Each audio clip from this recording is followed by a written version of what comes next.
अफ़गान आतंक की नई चुनौती। यूरोप और दक्षिण पूर्व एशिया को ज़मीन से जोड़ने वाला अफ़गानिस्तान अपने भौगोलिक दर्रों की वजह से इतिहास में हमेशा दर्ज होता रहा है। लेकिन अब ये दर्रे दक्षिण एशिया सहित पूरी दुनिया की सुरक्षा के लिए अभिशाप न बन जाएं, इसे लेकर आशंकाएं गहराती जा रही हैं। 90 के दशक में तालिबान के उभार के बाद ये दर्रे आतंकियों की पनाहगार बनते चले गए, जिसके दुर्गम रास्तों से होते हुए प्रशिक्षित आतंकियों ने कई देशों में कोहराम मचाया। 2 दशक की खामोशी के बाद तालिबान अब फिर से अफ़गानिस्तान की सत्ता पर काबिज हो गया है और इससे आतंकी हिंसा की आशंकाएं फिर से गहरा गई हैं। अफ़गानिस्तान में रहने वाले विभिन्न जातीय समूहों की विविधता और भौगोलिक परिस्थितियां आतंक को बढ़ावा देने के लिए मुफीद हैं। अधिकांश आबादी पठान है। इसके बाद 25 से 30% ताजिक, करीब 10% उज़्बेक, 5% हजारा और 10 से 15% अन्य जातीय समूह हैं। अफ़गानिस्तान की कबायली संस्कृति मध्य एशिया में बसने वाले कई नृजातीय समूहों को भी पसंद आती है। पश्तून, उज़्बेक, ताजिक और हजारा जैसे कबीलों का सांस्कृतिक समन्वय पामीर के पठार से चीन के शिनजियांग प्रांत तक नज़र आता है और यही बात साम्यवादी चीन के लिए मुश्किल पैदा कर रही है। तालिबान के प्रति चीन की गर्मजोशी का प्रमुख कारण चीन की अपनी सुरक्षा चिंताएं हैं। पिछले महीने जब तालिबान का एक प्रतिनिधिमंडल चीन पहुंचा तो चीनी विदेश मंत्री वांग यी ने इस प्रतिनिधिमंडल से साफ कहा कि उसे चीन विरोधी आतंकवादी संगठन ईस्ट तुर्किस्तान इस्लामिक मूवमेंट से संबंध तोड़ने होंगे। वास्तव में चीन तालिबान के उभार को अपने उत्तर पश्चिम के अशांत क्षेत्र शिनजियांग प्रांत के लिए खतरनाक मानता है। यहाँ रहने वाले उइगर मुसलमान चीन के खिलाफ पृथकतावादी आंदोलन चला रहे हैं। ईस्ट तुर्किस्तान इस्लामिक मूवमेंट का मकसद चीन से अलग होना है।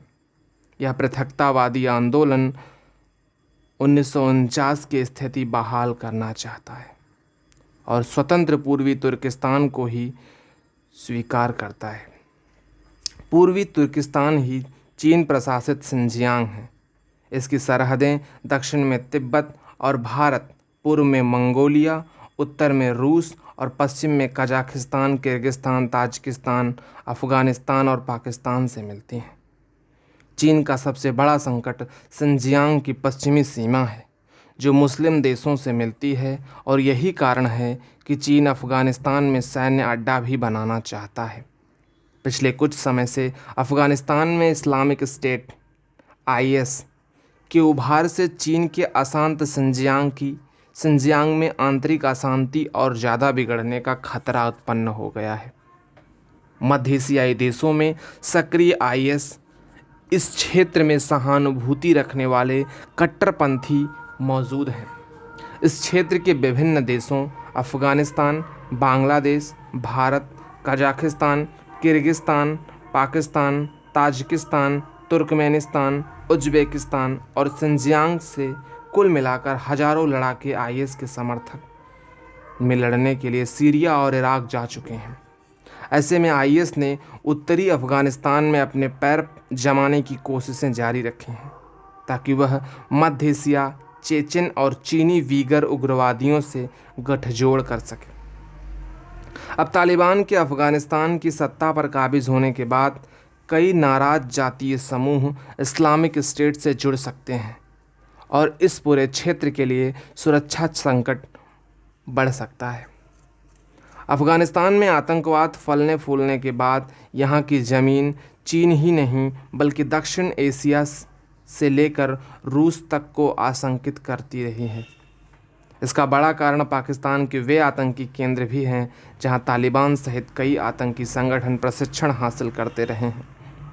मध्य पूर्व, कश्मीर, अज़रबैजान और आर्मेनिया सहित कई क्षेत्रों में हुए युद्धों और संघर्षों के विरोधी देशों ने अस्थिरता फैलाने के लिए भाड़े के लड़ाकों का उपयोग किया है।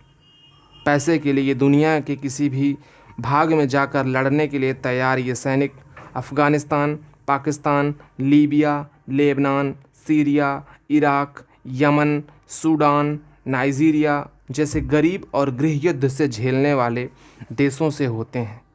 इनमें आतंकवादियों को भी शामिल किया जाता है जिनके प्रशिक्षण अफ़गानिस्तान और पाकिस्तान में है। पाकिस्तान में सैयद मौदूद इंटरनेशनल इंस्टीट्यूट और जमायत उल उलूम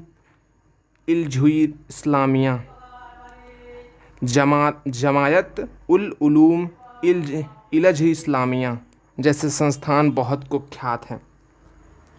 मुजफ्फराबाद, अलियाबाद, कठुआ, हजीरा, मीरपुर, रावलकोट, रावलपिंडी और पाकिस्तान प्रशासित कश्मीर में अनेक आतंकी प्रशिक्षण केंद्र हैं।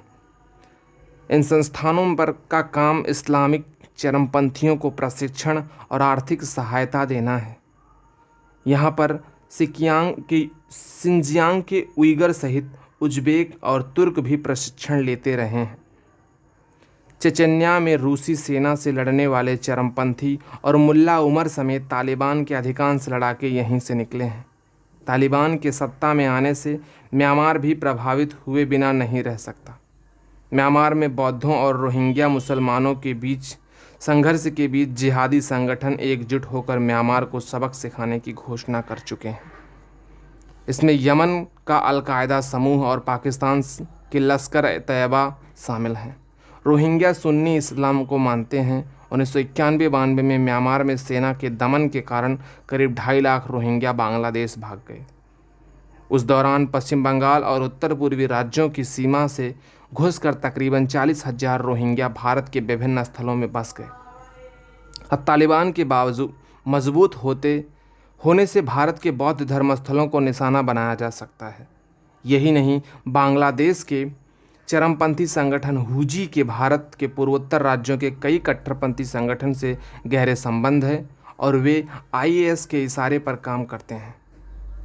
80 के दशक में जब सोवियत अफगान युद्ध चल रहा था, उसी को ध्यान में रखते हुए बांग्लादेश की कट्टरपंथी ताकतों ने कुख्यात आतंकी संगठन हरकत उल जिहाद अल इस्लामी की स्थापना की थी। इस युद्ध में बांग्लादेशी मुजाहिदीनों ने भी हिस्सा लिया था। अब यह आतंकी संगठन संयुक्त राष्ट्र द्वारा प्रतिबंधित है। हरकत उल जिहाद अल इस्लामी पश्चिम म्यांमार में रोहिंग्या विद्रोह का समर्थन करने के लिए जाना जाता है। भारत के एक और पड़ोसी श्रीलंका में भी आतंकी हमलों के तार अफगानिस्तान से जुड़ने की पुष्टि हुई है। 2019 में ईस्टर पर हुए आत्मघाती हमले के बाद श्रीलंका सरकार ने स्थानीय जिहादी समूह नेशनल तौहीद जमात NTJ और 2 अन्य संगठनों को प्रतिबंधित कर दिया। ऐसा माना जाता है कि NTJ देश के कुछ बौद्ध स्मारकों को उड़ाने की योजना बना रहा था। जांच एजेंसियों के अनुसार 2016 में केरल के कुछ कट्टरपंथी लोगों का एक समूह श्रीलंका के नोगोम्बो गया था। नोगोम्बो सहित श्रीलंका के कई शहरों में 2019 में ईस्टर के मौके पर धमाके हुए थे, जिसमें सैकड़ों लोग मारे गए थे। माना जाता है कि ये लोग बाद में अफ़गानिस्तान जाकर IS में शामिल हो गए थे। पाकिस्तान और अफ़गानिस्तान में प्रशिक्षित कट्टरपंथी विचारधारा से मालदीव और बांग्लादेश जैसे देशों ने उदार या धर्मनिरपेक्ष लोग दहशत में हैं। जाहिर है, तालिबान के प्रभाव में दक्षिण एशिया और मध्य पूर्व में काम करने के लिए कई आतंकी संगठन हैं। अफ़गानिस्तान एक बार फिर दुनिया के आतंकी संगठनों के लिए सुरक्षित ठिकाना बन सकता है। इस समस्या से निपटने के लिए भारतीय उपमहाद्वीप समेत दुनिया को नीतिगत कदम तुरंत उठाने होंगे। इसमें पाकिस्तान को नियंत्रित किया जाना बेहद ज़रूरी है।